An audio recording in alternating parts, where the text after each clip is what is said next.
Electrocast. When we move from the physical body of the five element into the dream body, with the idea that we are not this body, that we are an eternal being, an individual, a mortal Atma, who has descended here into this physical body to have a particular experience, we are much more like this dream body than we are this physical body.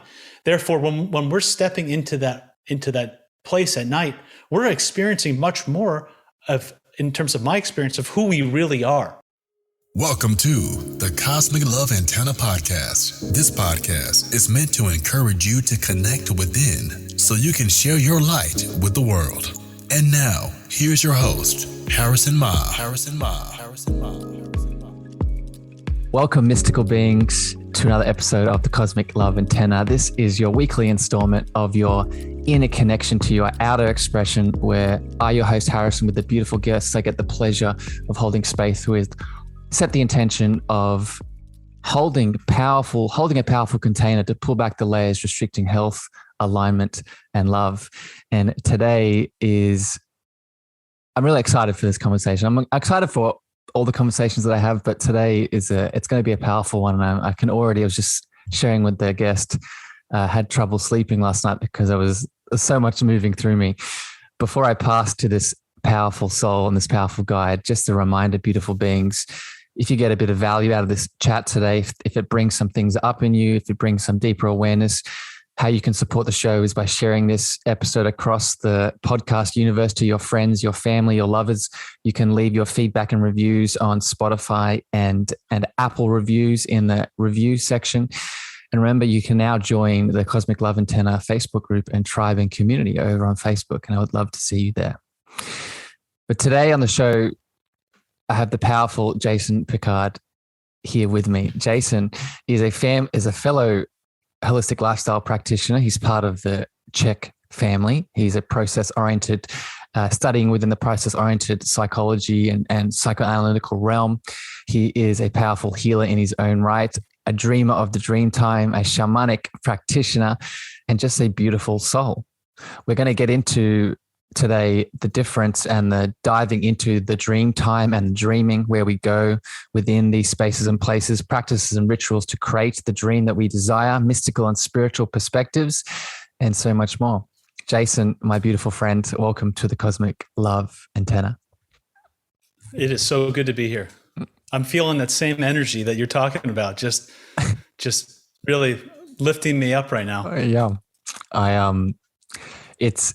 I've noticed it, my friend, on this, it's something about podcasts. I don't know. I'm sure you've experienced it on other shows you've been on. Something about podcasts and the container that we can make across time and space. Like, you're on the other side of the world, I'm here in Australia. That doesn't matter, right? The energy, the container that's created seems to really make the magic occur. Do you resonate with that, my friend? 100%. I mean, what an incredible way that we can now all connect with each other in places that we never would have explored before, teachers that we can meet that we never would have had access to, courses.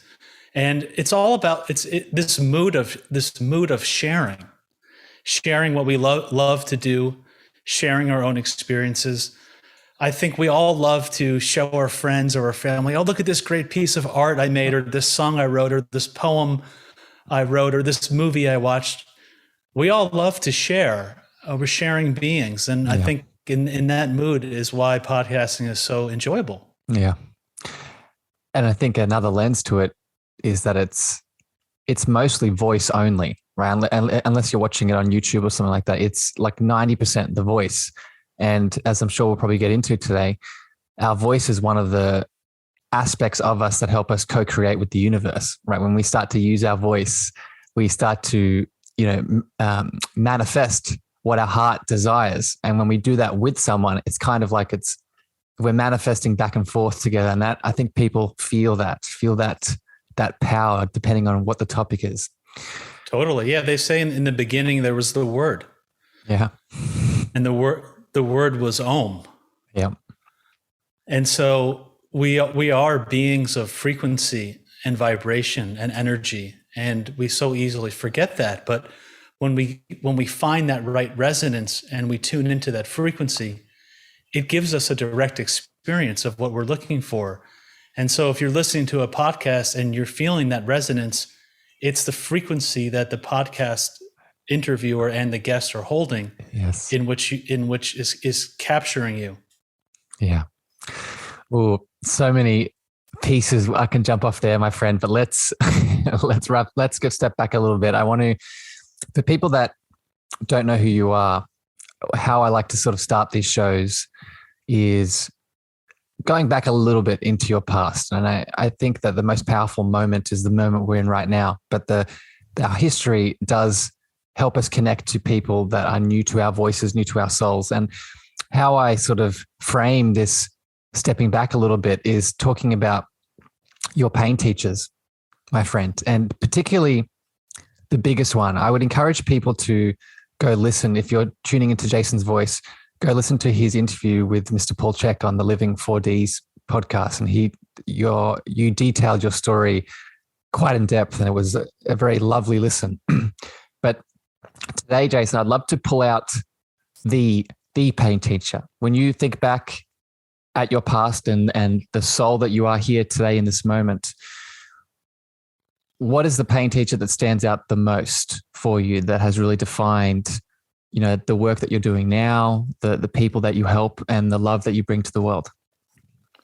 Great. Yeah. So I think my little bit of a biographical summary might illuminate that question. When I was a child, I was living in a sort of a mainstream environment.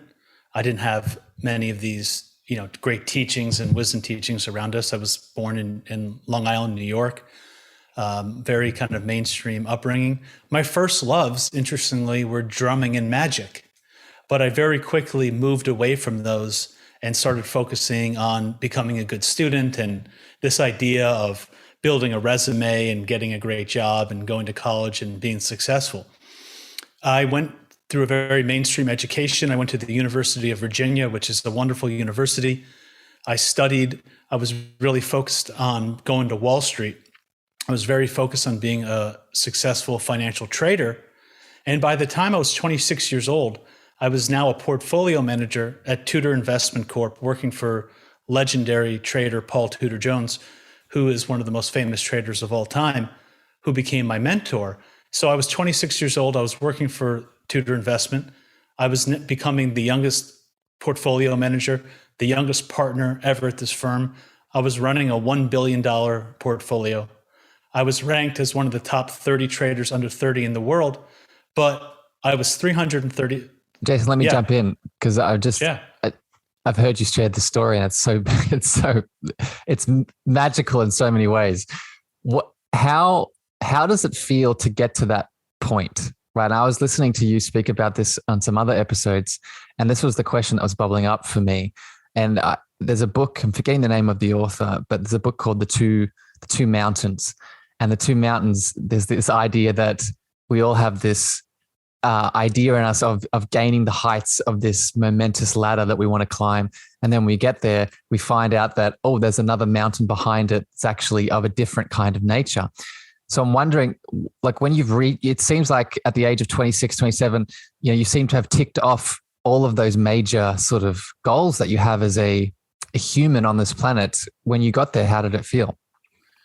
Well, that was the paradox for me, was that I achieved this great success, but at the same time, I felt this complete aloneness, this complete smallness. It didn't matter how many private jets I could fly on, how much champagne I was popping or spraying on people. It didn't matter how much money I made or how many accolades I had.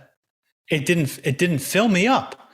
And Joseph Campbell talks about, we spend most of our life climbing up the ladder to realize when we get to the top that it's on the wrong wall. It's been on the wrong wall. We've been climbing the wrong ladder the whole time.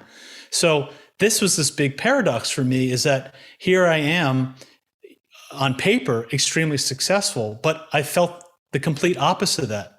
I felt that no matter how much material wealth and how many accomplishments I actually were able to achieve, nothing actually made me feel that same way. In fact, I felt the complete opposite. It's almost as if I felt smaller and smaller and smaller throughout that process.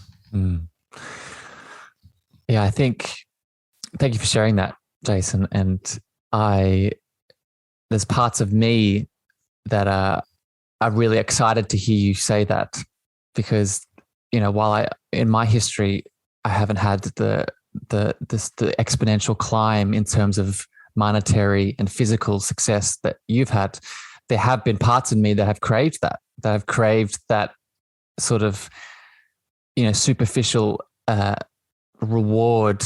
Look at me, I did all these things and look at how much I've climbed.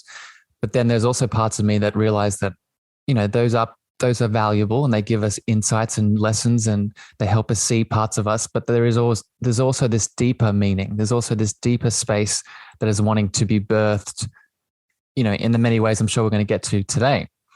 So, and then I'll just comment on that real quick. I don't want to give the impression that throwing away success or throwing away monetary gain is my cup of tea. In some regards, I did sort of push that away a few years ago when I retired from Wall Street to move into being a holistic life coach and healer and teacher and these other therapeutic roles. However, I only found that that's just as much a part of me as this new kind of persona is. And for me, it's about being a bridge between those two worlds.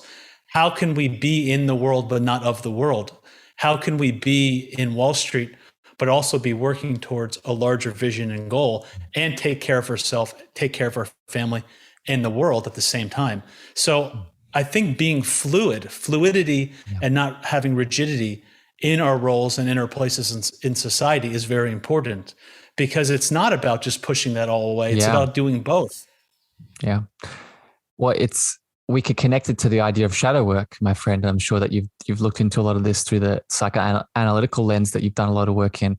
When we do shadow work, we want to integrate a part of separation back into the whole. The first step of that shadow work is loving acceptance for that part. It's loving awareness. It's loving forgiveness, right? It's not saying that this thing needs to be further away. It's seeing it for the lessons that it did give us and the value that it did give, and now bringing it back into the wholeness to take a step forward together. And I think, I want to highlight this today. I think you have done a beautiful culmination of that in many ways. Let's switch now with that sort of foundation. And I think listeners out there can understand here why I was sort of pulled to this beautiful soul's work and what he does in the world. And I wanted to make the theme of this episode the dreaming and the dream time, and creating our dream reality through not just what we are doing in this waking state, but also where we go to at night when we sleep. So I guess where I want to start here, my friend, I would love to get your perspective on what is the difference between the dreaming and the dream time, which we're experiencing right now as we create this podcast, and the space that we go when we go to sleep. What is your opinion and perspective? Yeah, my opinion is that it's all important and really much of the same. When we're dreaming at night, we're experiencing without the filter of our primary identity or our ego that is blocking these experiences, sort of like going into a shamanic journey. Your ego is disabled, where now you can see the truth that's around you. That's sort of like what's happening at night. However, that same process is happening all the time. So we have the nighttime dreaming, we have our living dream, and we also have these things that are happening, such as daytime dreaming, which are various flirts and synchronicities and flickering experiences and body symptoms and gestures. So spontaneous movements even. So we realize that there's a continual dreaming process that's just happening all the time. You don't have to go to sleep at night to dream. You can step into this at any time. And this is the work that I'm studying in process-oriented psychology through Arnie Mandel's work, that this dreaming process is an endless source of creativity. And anytime that you can just catch the tail of it, it's the beginning of evolving yourself to your wholeness, the tail of catching a creative process. So Dreaming is the birthright of everyone, not just to those who think they're artistic or come from a particular culture. And Arnie Mindell talks about marginalizing dreaming is one of the greatest ways to get what he calls a mild chronic depression, where you feel this sort of flatness in life, that there's really no purpose or oomph behind what you're doing. You just wake up, you go to your job. You might not be clinically depressed, but you just don't feel that life has this great enthusiasm. And so one of the greatest ways to get into that rut is by marginalizing your dreaming process. That's just not only your nighttime dreams, but that's when you were in elementary school looking out the window, daydreaming and looking out at a tree or a bird, and the teacher goes, pay attention, look back inside. Instead of saying, being curious about what are you following, amplify that. Maybe we need to move the class outside. Maybe you need to be in nature. Maybe we need to move like a tree right now to get to the essence of what's actually unfolding. So really awakening to the fact that everything around us is part of a dream. Everything around us has a symbolic meaning for us and is really interacting with us and guiding us into our wholeness to awaken to our full potential. What an answer, my friend. I knew that question would be a very powerful start to this deep dive of the things that I know we can share together. And so a couple things bubbled up here, more than a couple, but I'll try and narrow it down. First of all, that disconnection that you spoke of, I don't want to say numbing, but sort of the disconnection from our waking dream that we all deserve to lean into, the creation energy that we all have, and the forgetfulness that we actually have that creation energy. I look at the world at the moment, myself included, for a long time, and maybe you too, sir, when, on that rise up through the finance world that you lived in. But there are so many systems, big systems in the world at large that create a kind of person that by default, they are disconnected from that creation energy, or disconnected from that ability to dream the dream that they deserve to dream. But the flip side to it, and this is, this might be controversial to say, this is why I'm really grateful for what happened with COVID and the pandemic. The pandemic, for a lot of people, myself included, was a wake-up call, right? It was a great awakening and a remembering to the creation energy that has been there the whole time for a lot of us. I myself, a big part of my business was created in the pandemic time because of some of the parts of me that were awakened due to the pain that was initially caused from the isolation, the lockdown, all the things. So I'm wondering, and this is not on my questions, my friend, but this has just bubbled up. What do you think that the pandemic and, maybe let's go beyond the pandemic, just large collective events, how do they play a role in helping people dream a bigger dream? Well, large collective events show us all of our connectivity, in that we are all in this relational field, right? As a therapist, when I'm working with a client, I'm realizing that there is myself, there's the client, but there's also a shared field. There's a shared process that we're working on, where so many times I go into a session and the same thing my client's working on is a shade of the same process that I'm going through. And this is the same thing with the entire world, right? The same thing that's happening on the outer is happening on the inner, as above, so below, as without, so within. So we're all a part of this entire larger field of connectivity. And that's why working on yourself is the most important thing you can do, because you're connected to all there is. So at the same time, as we're connecting and we're working on our shadows and we're resourcing and we're, learning the lessons of the pain teacher, and we integrate that, we're having an effect on the larger field. There's quantum physics has shown us through non-locality and through various different experiments. And this goes all the way back to the Vedas and, historical scriptures, that while we are all distinctive and individual, we are also connected. And we are all sharing a dream as well as having our own individual dreams as well.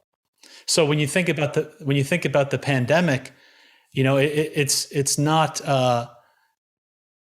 there's really no such thing as good and bad, right? Good is God with two O's, which means nothing. If you ask 100 people what God means, they'll all give you a different answer. And bad is a term that was originally comes from badling, and badling being somebody that's born with two genitals, both female and male parts. It's not bad. It's just descriptive term for having sort of an abnormality in your biological being. But we've forgotten that everything in consciousness comes from polarity. They say that the church shined a light so bright on Jesus that they paradoxically had to create the devil. So, the same pain that we're all going through in COVID is offering the same opportunity to resource and to awaken to our full potential. So I think we all have realized that we need to take better care of the earth. We need to take better care of ourselves, and so forth, right? And so for me, one of the things that this is calling into us is calling us to move from childhood to adulthood.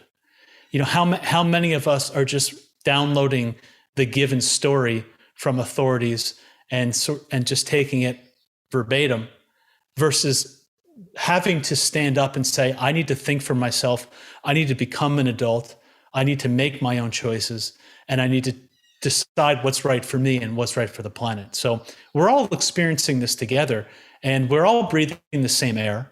We're all drinking the same water. We're all eating the same food. We're all living here on the same planet, flying through space at inconceivable speeds. So there's no way to disconnect you from me, right?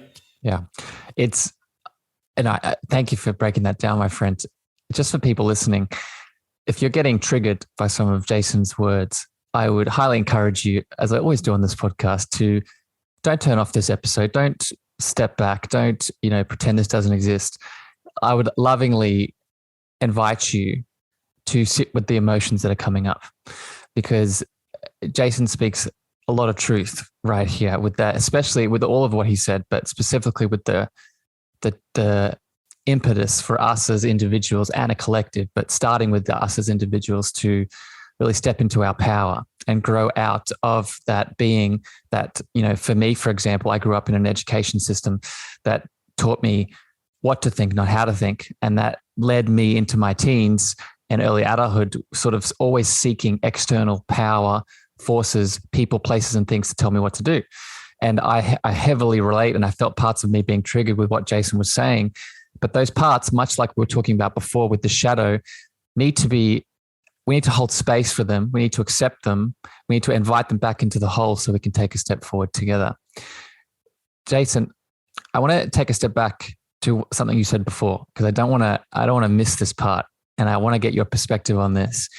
You talked about how, and the place that we go to at night when we dream, when we have nighttime dreaming, our ego sort of takes a step back, and much like a plant ceremony, our default mode network, which is very much a part of the ecosystem, is sort of on rest. So what happens now is sort of our spiritual essence can run wild in the Dreamtime space. My question for you is, how can we learn to cultivate more of this spiritual connection, especially in the Dreamtime state? Because I have a lot of people that come to me, just to give this example, a lot of clients coming to me asking me not just how to break down the dreams and the meaning behind them, but how can we lean into more things of the spiritual nature while we dream? So, past lives, going back to different planets that we've lived on, things like that. What comes up for you around this? Well, there's a lot there. First, I've learned from my teacher, Jeffrey Armstrong Kavindra Rishi, who is a scholar on the English language as well as Sanskrit, that spirituality means to breathe. So when we say we're on the spiritual path, we're really only saying that we're breathing. So that really needs to be defined a little bit better in terms of being on this path of yoga or this path of individuation or dharma. And the same thing with ego. Ego really means a sense of I-ness. but we don't have these words in English to really describe them. So in the Vedas, they talk about first being ahamkara, which means I'm identifying with this physical body. Ahamkara being the 5-element body, going from the most dense earth to water to fire to air to space or akash. And then we move into what's called the dream body or the anti-karana, the karana being our physical body and this vehicle that we're driving, and moving into the anti-karana, which is the dream body, which is the manas faculties, or thinking, feeling, willing, and memory, our buddhi, or our ability to have discernment, and then finally this most subtle layer that comes over us, the hamkara, where we identify ourselves as this physical body.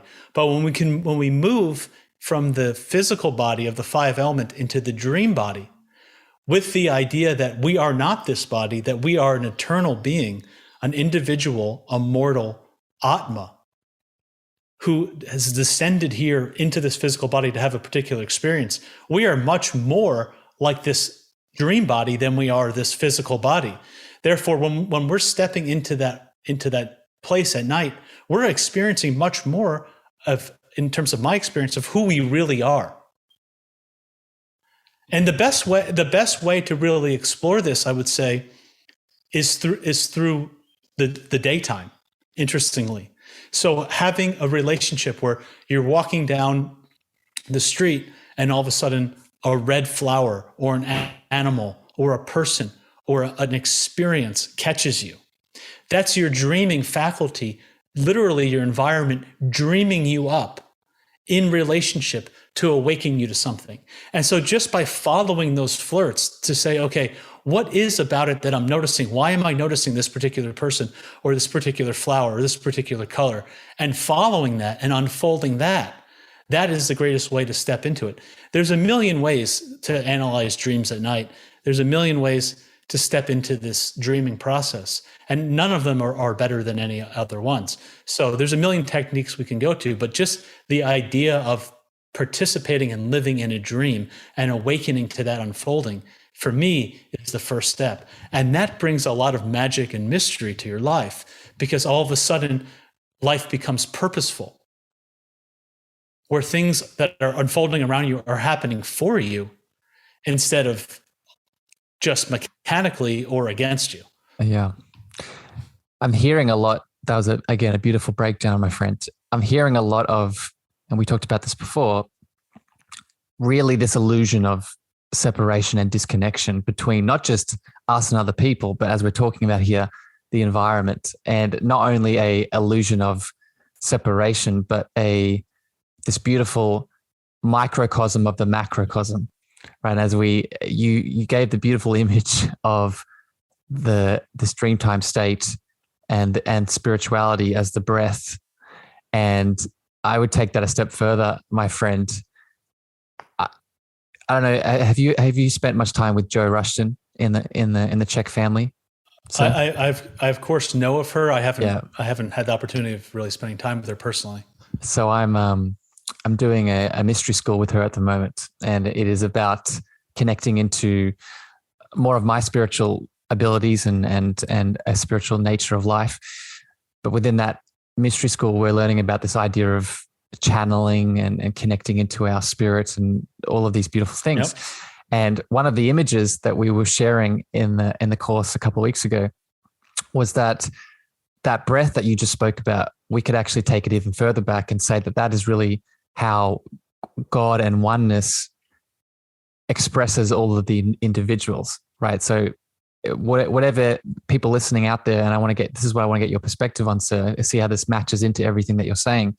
Whatever your perspective is on a higher power, whether it's Allah, whether it's God, consciousness, the field, the one mind, the thing that they all have in common is it's a oneness, it's a one source. And that one source expresses out into all the beautiful, unique expressions that we are. And that is where you can connect the breath. God breathes out and creates all of the expressions, but then God breathes in with all of the experiences that those expressions have moved through. How does that fit into what you're saying? Well, I think it's sort of a yes and, right? So you have, if you can imagine the metaphor of a movie projector shining a movie onto a wall, we're sitting there in the movie theater, looking at the wall and thinking that that is the image. So we just keep running into the wall and running into the wall and running into the wall. And we say, okay, this wall, this image is not the object. And that's Buddhism, really. That's na-iti. I am not this wall. I am not this image. And that's sort of the emptiness camp. So then we turn around and we see that this is all coming from a projector. So we move towards the light. And all of a sudden we're right into the light. And the light is so bright that we're just completely blinded.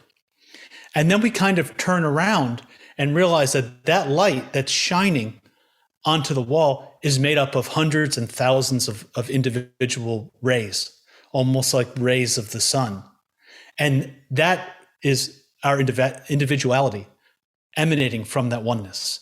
So it's easy to say, yeah, it's all oneness.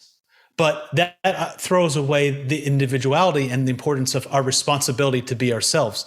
So my answer is it's a yes and.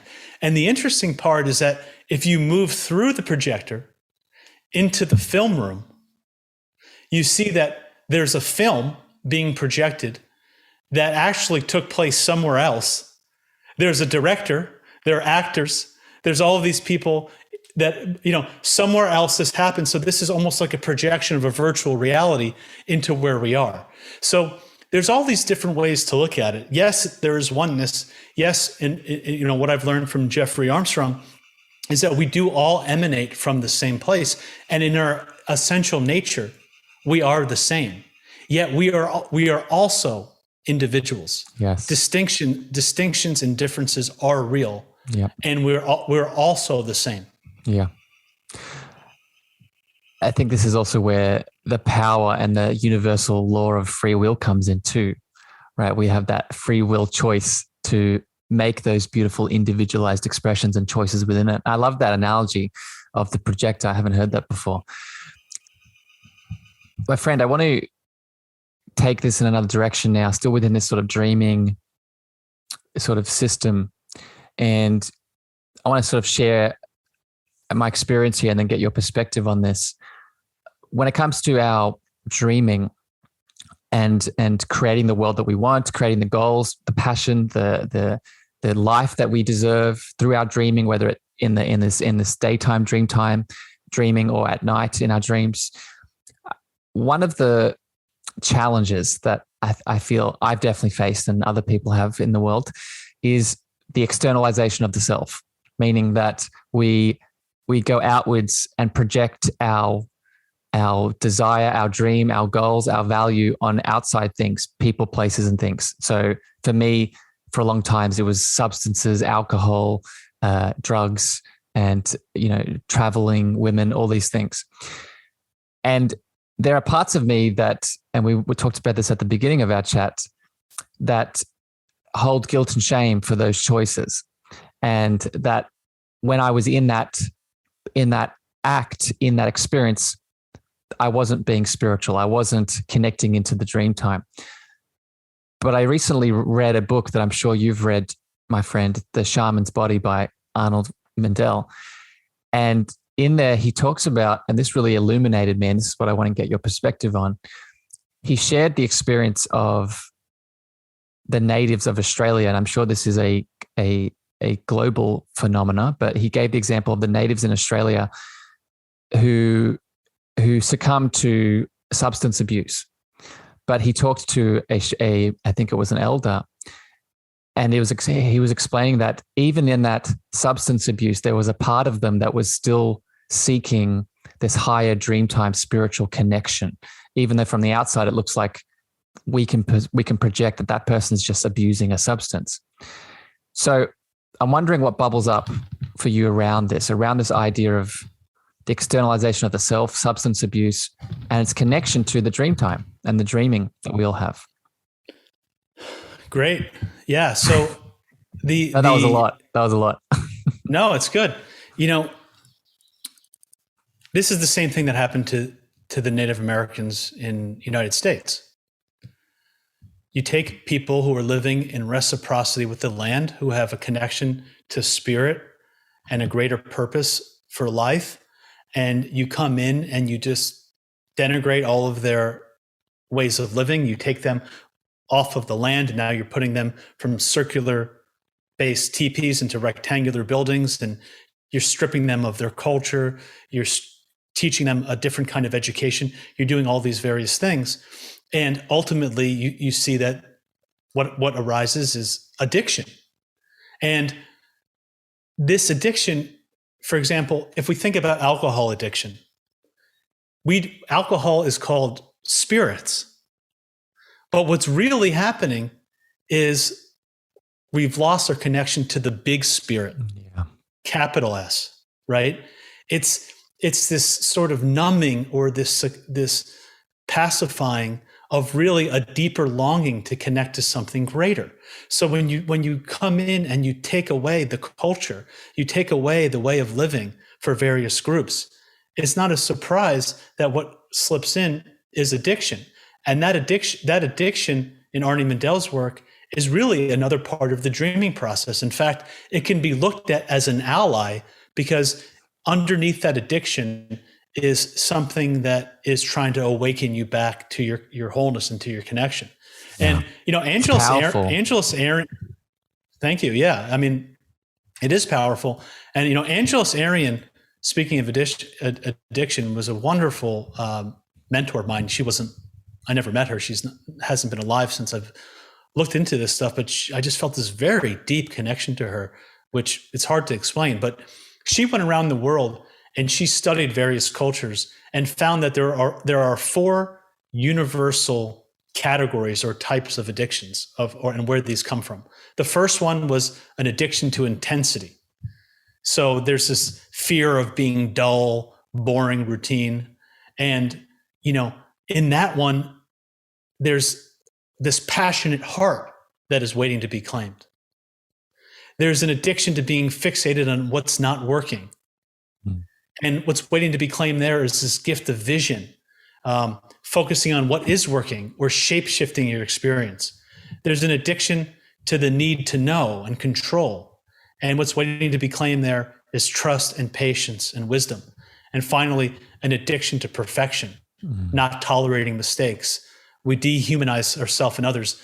And what we can claim through that is a commitment to excellence in action, as Dr. Karim says from biogeometry. So underneath these addictions is really a part of ourselves dreaming us up to reestablish our connection to our larger life myth and purpose and wholeness. Yeah. So thank you for outlining that and those 4 aspects of the addiction. I've heard Paul speak about that a lot too. So it's nice to hear your beautiful perspective on that. And it hit me differently. That foundational point there that you elucidated on is that those addictions, there's still a part of us that is craving and moving towards that higher Dreamtime state. And why I wanted you to break that down is to really help listeners out there that might have hold that guilt and shame around, like I did for a long time, around those past choices that we did make, maybe in the throw of an addiction, to help yourself forgive, right? Because what Jason just highlighted, right? I felt it moving through me.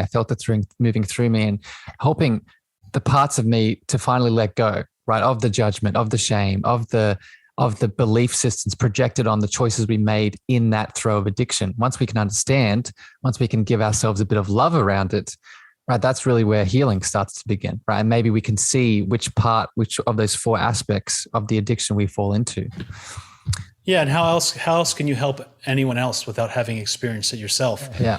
Speaking of the shaman's body, Arnie Mandel talks about this concept that Castaneda brings up from all the Don Juan novels about a petty tyrant. So they say, Don Juan says, my benefactor used to say that a warrior who stumbles on a petty tyrant is a lucky one. So a petty tyrant is a person who causes distress by imposing his or her will on others, using psychological pressure. So I don't know, for me, I had a really tough football coach when I was growing up, or, a tough teacher, or, these different things in life that we meet, where we meet oppression and we meet this resistance, right?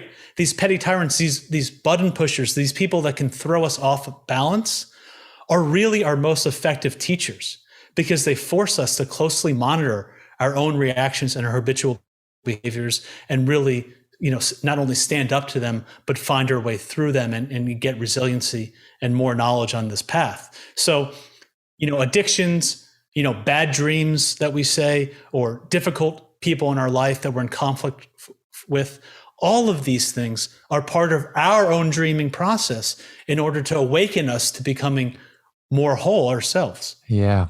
Oh, I love it. And the example I would give within the dream, and because you just hit on it very briefly there, the example I would give for people that have listened to my show before, me talking about nighttime dreams and lucid dreaming, look at nightmares. Nightmares that we have also fall into that category of what you were just describing.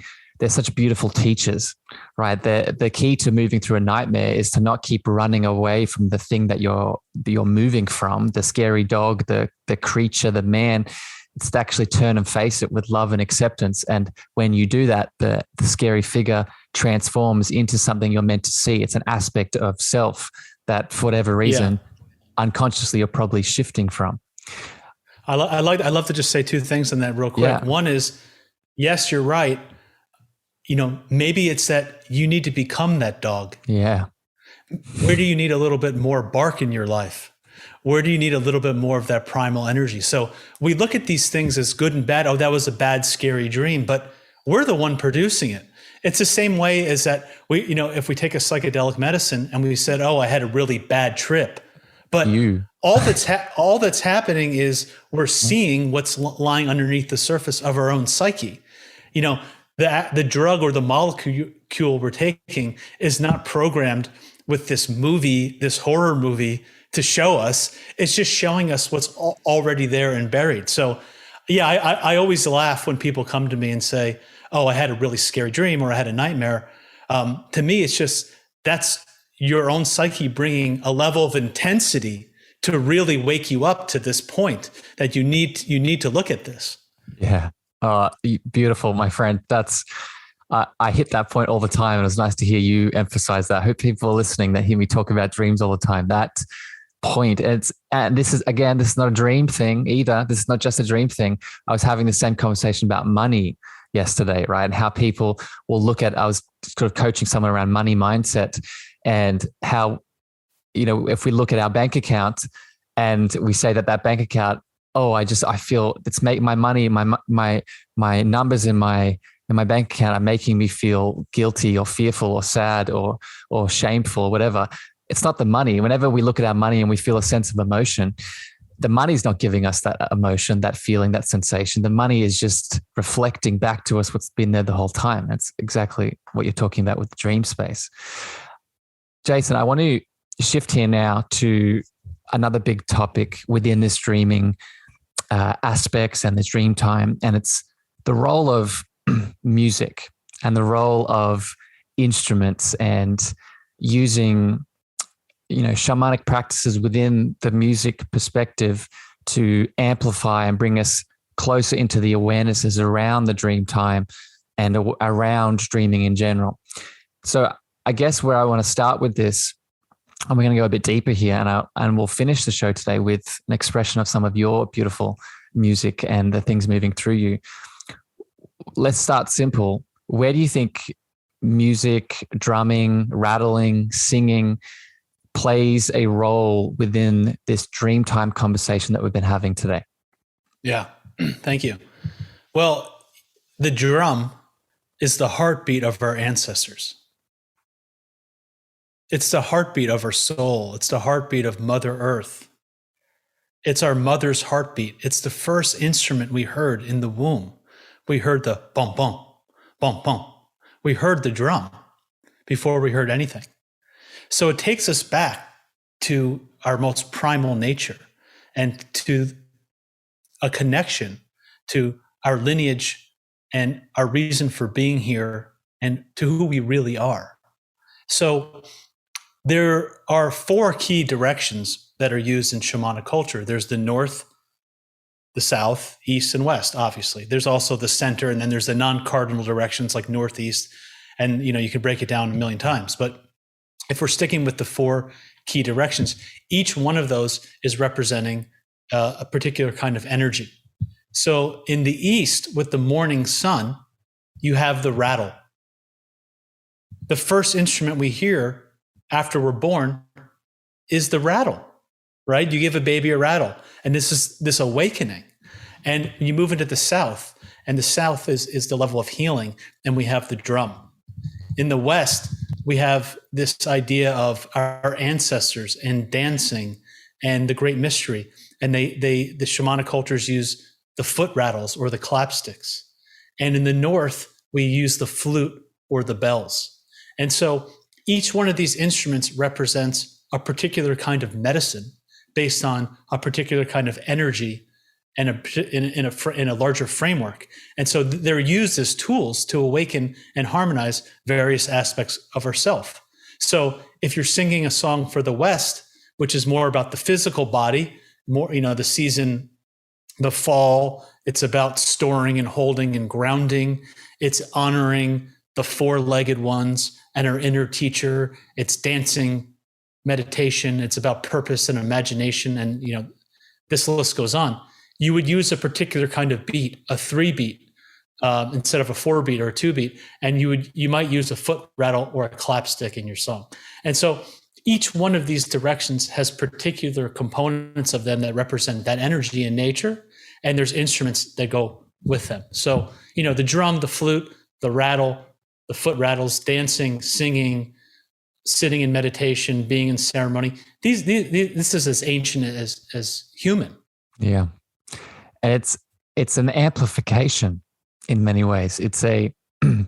I would encourage people to go back and listen to the episode I did with Mr. Martin on shamanic journeys beyond time and space. And we talked about these 4 directions within, any kind of medicine journey or ceremony, shamanic journey that we can take. And I think a big part of it, my friend, and maybe this resonates with you, it's connected to these primal archetypes that are inside of us that move through us through generation and incarnation that are just waiting to be embodied at certain points. And when we start to rattle, when we start to drum, when we start to dance, and I want to get back to singing in a second, it awakens, right? And I know that within archetype work that I'm sure you've done a lot of, sometimes many of us are within an internal archetype that is not serving us anymore, right? We've such as the archetype of the mother or the teacher or the father or the archetypes aren't good or bad. They serve a role. They help us manifest something, but then we need to be able to see where we need to step out of it into a new one. And I feel that the music, the drums, the rattle, the flute, it awakens maybe an archetype that we haven't created space for yet that needs to manifest. Does that resonate at all? Yeah, totally. I think this would be a very long conversation, but ultimately, if you think about the reason to do any kind of ritual is to connect us to these purposeful laws of nature or this archetypal realm. Before you can create a cup, you have to have the idea of the cup, right? So when we're looking around and we're looking at the trees that are in relationship with us, where they're giving off oxygen and we're giving off CO2, and how the water and the sun is feeding all of this. And, the water comes down into the river and then it goes back up into the sky and it's being cleansed. We are all in this reciprocal relationship with everything around us. And this archetypal realm, in the Vedas, they call it the Devas, is the blueprint stage. It's the realm of ideas. Everything that's brought into nature has to come from this place, right? We didn't make the trees. What was the intelligence that made this human body? What was the intelligence that is breathing me right now as I'm trying to figure out what to say to you? What's the intelligence that's beating my heart, that's digesting my lunch, right? So, all of this exists on this blueprint realm, this ideation level that is making our trees, it's making our planets, it's making our galaxies. And all of that is bringing everything into nature and into matter, right? So there's a lot more I could say about that, but I love it. ultimately, yes. And anytime we're connecting with any of these instruments, anytime we're doing purposeful rituals, it's to connect us to this archetypal realm. And you're right; these 4 directions are representing archetypal energies, of which make all of creation, and they're sort of personified laws of nature. Yeah, Jason, I'm really enjoying this chat, my friend. I can feel your passion. I can feel this love moving through you that you were just speaking about. That, as you said, trying to have this chat and move it through. It's less of a trying and more of an allowing. And I can really feel the dreaming that we're creating in this podcast. So I appreciate it, and I'm grateful for you, my friend. I want to share a perspective with you. I want to get one more sort of understanding from you before I shift into, I want you to share some of your beautiful drumming and music with the audience listening. But before we get to that, an experience I had a couple of years ago now that I want to get your take on. Much like I think many of the people listening, we first step our toes into this bigger dreaming reality through relationships with beautiful plant medicines in many different forms out there in the world. And I want to be very clear with my words. Plant medicines aren't the only way to enter this dreaming reality. There are many, many doors to the same space and place. But for me, it was very heavy in my journey. And I was having one particular experience, and this beautiful guide who was holding space for me during the ebbs and flows of God and love moving through me, and awareness and deeper shadows coming up and all the stuff that comes up in these kinds of experiences, she was singing to me. She was taking the space and place within sort of Central and South American cultures of the Ikaru. And she was sharing these Ikarus and these songs with me. And I noticed within the experience, as I was moving through my pain and my trauma, and I was crying, and I was accepting my shadows, all the stuff, I noticed that what the music was doing, it was allowing me to lovingly surrender and flow and let go into some of the things that I usually would have moved away from and suppressed and ignored. And, as Joseph Campbell says, that the treasure is in the cave that we fear to enter. The Ikaru allowed me to enter that cave. I'm wondering, what is your perspective on this? How does this play a role? What comes up? Yeah, I'd like to just share a quick story on that. A few years ago, around February 2020, my wife and I were going to go down to Soltera, an ayahuasca center in Costa Rica, to have a group experience. And after we booked the trip, she became pregnant with my 3rd child, Kidra, who's now 2 years old. And so we called down to Soltera and said, I don't think we can probably come on this trip because Kara's pregnant with our child. And, I don't think it's appropriate for a pregnant woman to, obviously be doing ayahuasca or sitting in ceremony or anything like that. And they said, well, let us talk to the Shipibo shamans, the maestros, the maestro, and ask them what they think about it. I said, okay. So they called me back a few days later and they said, look, the shaman said, in our culture, historically, the only people that actually took the medicine were the shamans themselves. And in fact, the medicine is actually the Icaros, or the music. And it's only in modern day did people start taking the medicine in the group, which ultimately just opens you up so the Icaros can go in. So we actually decided to go down and do the ceremony. And I wound up doing 4 days of ceremony. And my wife sat in on the experience and had the experience without the medicine. And for both of us, it was completely profound and very powerful. And the music being sung to my unborn child was so moving to me that it would be kind of a long story, but almost ripped me apart in that moment. That the power behind them just having that purity and that direct initiation right down to the Atma of my child sitting in ceremony. So I totally agree with you.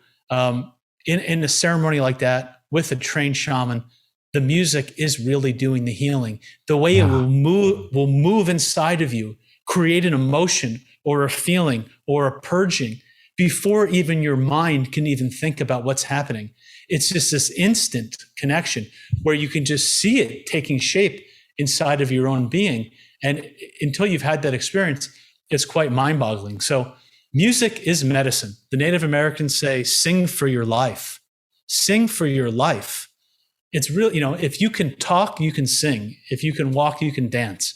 So these are the essential things of living. Music, vibration, joy. That's medicine. Music is medicine. So profound, my friend. I already found my little snippet for the start of this episode. That was beautiful, sir. And I think that leads us perfectly into what you're about to share. But I just want to reiterate this point for anyone listening, and you feel like you want to connect to the dreaming, and you see a lot of people around you doing plant medicines, and you feel like that is the role to take, that is the step to take. Listen to your heart and follow it if you feel called. But I also want you to know that you don't have to take that step, right? Know that there are many other ways, as Jason just highlighted with music, whether it's someone holding sacred space for you, to enter that same realm without needing to indulge in the medicines themselves, right? There's options out there for you. And this realm that we enter, there are many doors to the same space and place. Jason. And I just like to say one thing on that, if that's okay. Yeah, please. If you do decide to go down the medicine path or the plant medicine path, and by no means am I promoting that for everybody, it's been powerful for me. But ultimately, if you don't realize that the point is to allow it to open you up to what already exists all around you, and then integrate that back into your life. If you're just going journey after journey after journey, it's just becoming a party, a recreational thing. This is a shamanic journey. It's an experience to learn, really to ultimately connect to those laws of nature that we talked about, connecting to this larger part of ourselves, to see how we're part of this larger wheel of life, and we're a part of this huge reciprocal cycle that is way more connected than we could ever imagine. And then to live in that way. But most people actually just go down, blow their head off metaphorically with a large dose, come back, and 2 to 3 weeks later, they're just back to their regular old life and consensus reality, in a mild chronic depression. So it's very important about this in a mindful way, where you have an appropriate guide, appropriate teacher. You're very methodical about the reasons why you're doing it. You've done all of the prep work, the inner work, the dieting, the art, the meditation.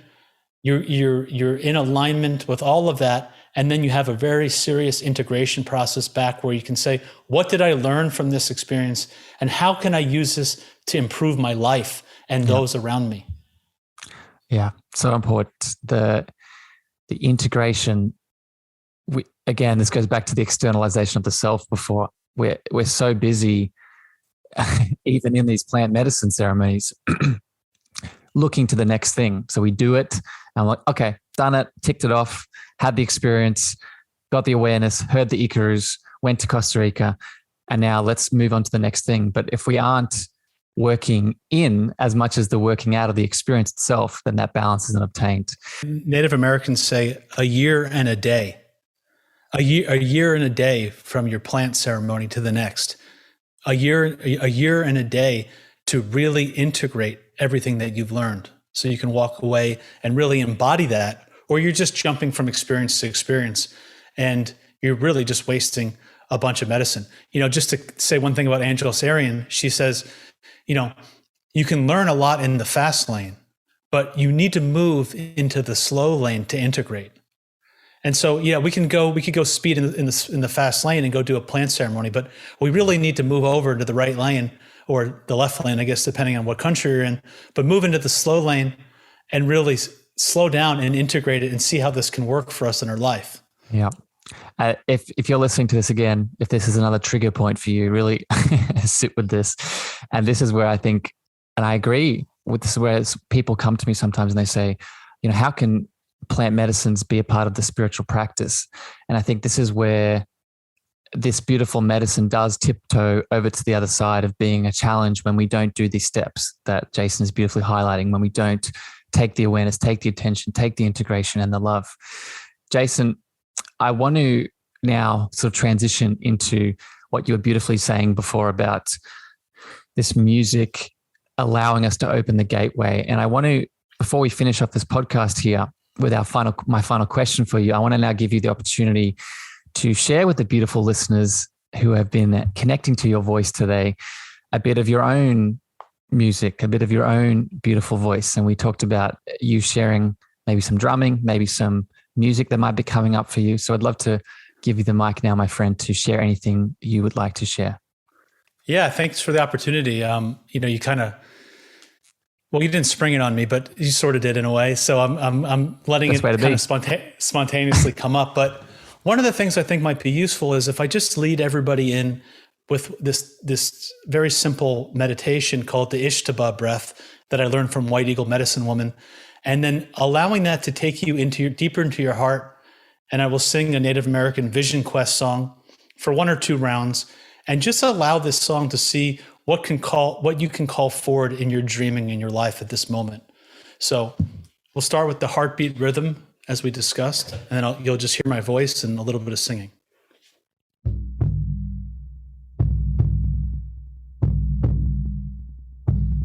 So focusing your attention on your heart, dropping into your heart space, and breathing from the right side of your heart to the left, and from the left to the right, and breathing from the bottom of your heart to the top, and the top of your heart to the bottom, and breathing from the front of your heart to the back, and from the back of your heart to the front. Now breathing from your heart all the way up to your crown, top of your head, and from your crown down to your feet, and from your feet back to your heart.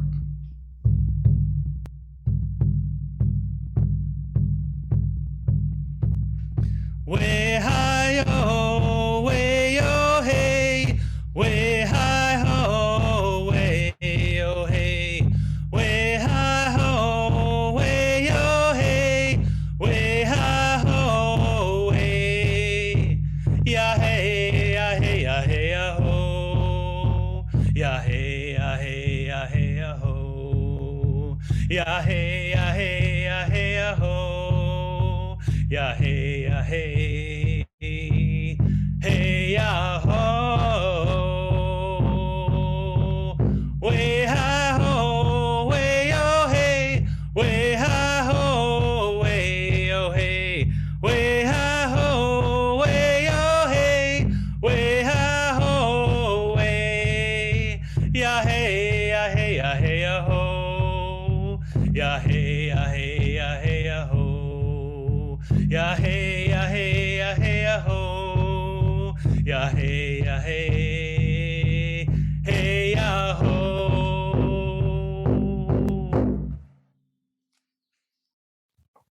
That was beautiful, my friend. It's funny. I dropped in, and as you were setting up the drumming, there was a lot of tightness around my shoulders, and I felt very rigid. I felt, tight. I felt there was a lot of thoughts moving through me. And then as I started focusing on that beautiful breath and the crown and the root with the heart, and then you started singing. Immediately as your voice hit, my shoulders dropped. Like there was an actual there was a physical. It wasn't like an energetic. It wasn't an energetic drop, but it was like my shoulders literally just went like this, and I loved it. Thank you for sharing that, my friend. And I think it really shows that singing element that you were talking about before, and what it can allow us to surrender into, but mostly let go of. For me, and I'll just share this transparently here, when I do these podcasts, there's a lot of things moving through me, not just things that I want to flow and share with people like you and the guest and the people listening, but, timing and making sure that I'm respectful of your time and my time. And when that music hit me, all of those beliefs, all of those worries, all of those thoughts, they didn't become irrelevant, but the tension and the tightness that were holding on to me, they left. So thank you. Yeah, thank you for that experience. Paying attention to those little body experiences and those emotions, that's part of that dreaming process. So it's very good that you're aware of that. And instead of pushing that away, one can notice that in their awareness and explore those feelings.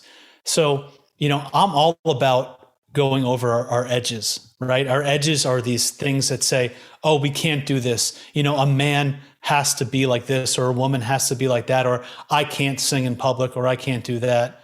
And ultimately, experiencing inside of myself, yes, I'm a little bit nervous to sing on this podcast, or, I didn't really warm up my voice or this or whatever, but then really just moving through that and just expressing yourself and going for it. That's what, I think brings a lot of juice to life. It's stepping into our wholeness by becoming more than we think we are, right? It's about dancing like no one's watching. It's like singing like you're in the shower by yourself, and just not caring and really embodying that makes us really individuate into more whole and enlivened people. Yeah. If you've listened to this whole episode thus far, beautiful beings out there in the podcast world, where can you take what Jason just said and implement that into your life, right? What is the thing in your relationship with your partner? What is the thing in your business? What is the thing in your health that you can do what he just said, right? Surrender into, find that edge and, move beyond it. Move beyond it and ask yourself, how can I express that? Jason, I've loved this chat, and it's been a fun little roller coaster here today. Before I get to the last question and we finish up here, I want to give you the opportunity now. I know that you're sort of stepping back out into the world now with your gifts, your abilities, the things that you're sharing with the world. If my listeners have really connected to your beautiful message and your voice today, and they want to connect to you, what offerings, your website, what do you want to share with everyone? Yeah, the simplest way is just to go to my website, jasonpickard.org. I'm sure you'll list it in the show notes, and you can connect with me there. You can read a little bit more about me, and you could email me, and I'd be happy to chat with you.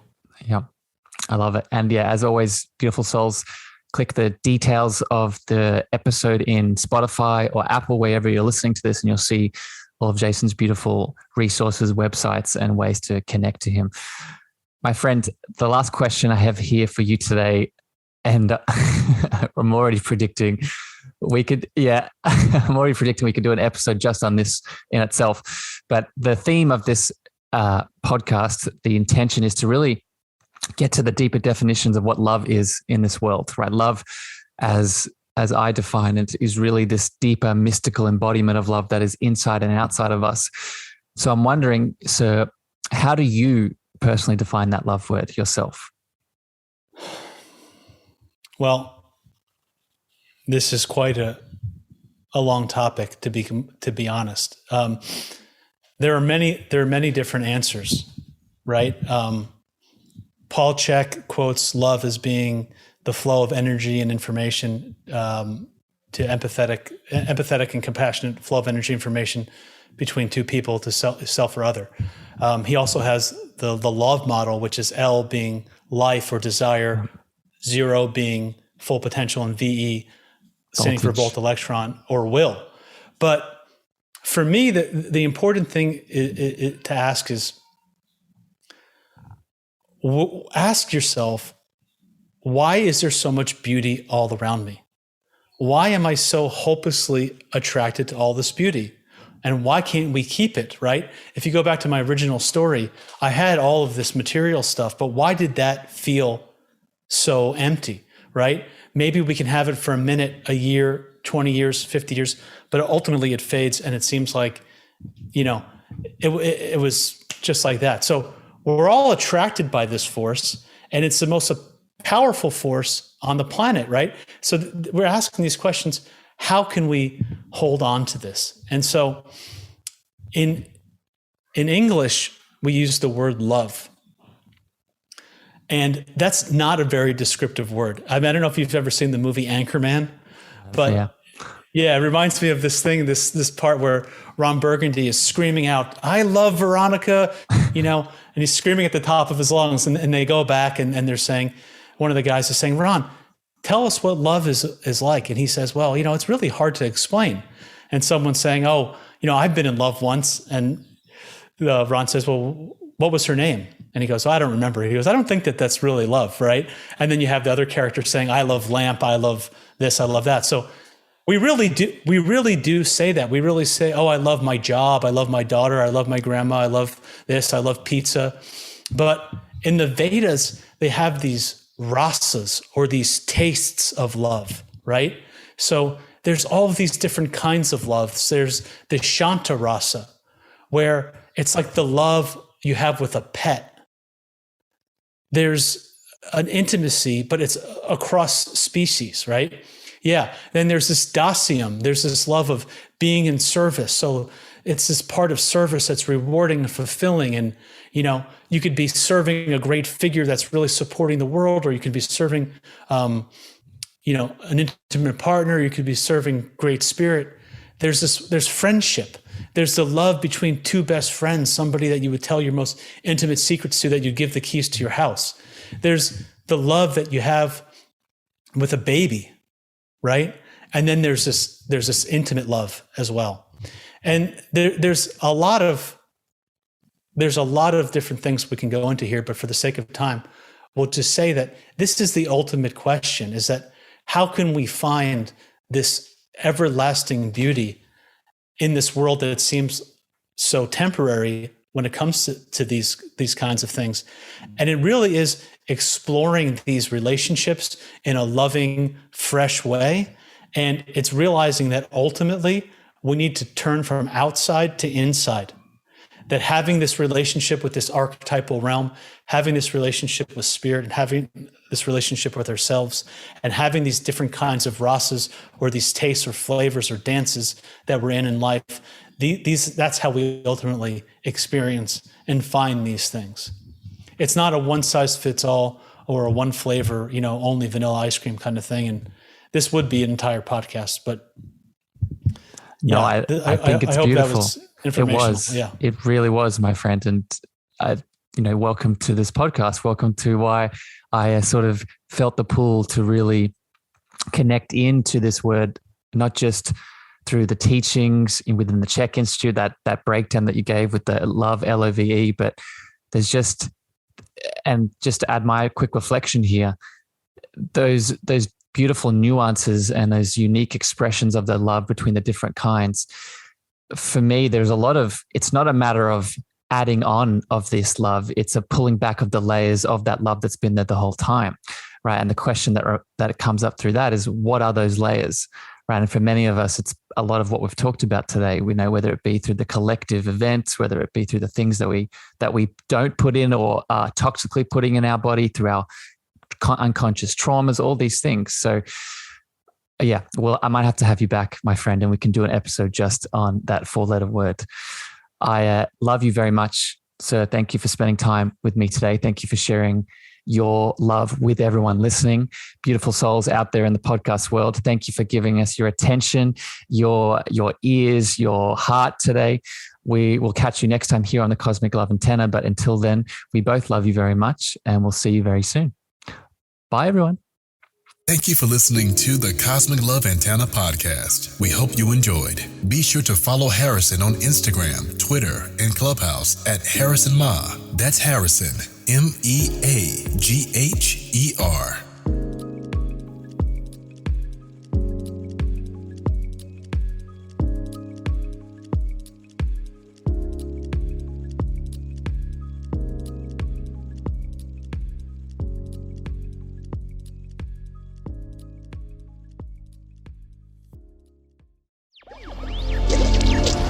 Electricast.